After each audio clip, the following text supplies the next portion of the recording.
Hi, Penny Lane here. In this short video, we're going to go over the main integration touchpoints between JobTread and QuickBooks Online. In JobTread, you're going to have a customer, job, and location. The customer record in JobTread that you set up is going to map to a customer record in QuickBooks Online. And the location that you set up in JobTread for that customer is going to show up in QuickBooks Online as a sub-customer of the main customer. And finally, the job name that you set up in JobTread is going to map to the sub-customer record in QuickBooks Online of the location. So it's 3 tiers in QuickBooks Online: customer, location, and job. The cost codes that you set up in JobTread are going to map to the product and service items in QuickBooks Online. And finally, the employees that you set up as members in JobTread are going to map to the employee records in QuickBooks Online.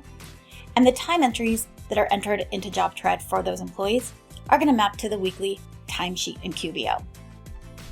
Most all of the integration between JobTread and QuickBooks Online is bidirectional, which is awesome because it really helps keep the two systems in sync. But it's really important to understand the particular items that are not bidirectional.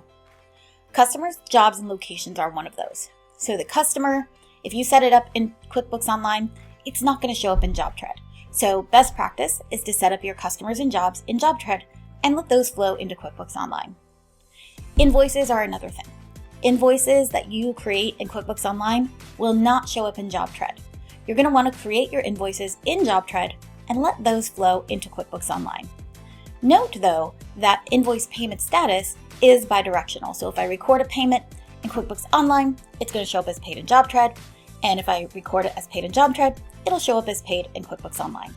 Vendors are another thing. Vendors that are set up in QBO are not going to show up in JobTread. You want to set your vendors up in JobTread and let those flow into QuickBooks Online. And finally, the time entries. If you have any time entries that are entered into QuickBooks Online, those won't show up in JobTread. Best practice is to record all of your time entries in JobTread and let the time entries flow into QuickBooks Online onto those weekly timesheets. If you have any more questions, email support@jobtread.com.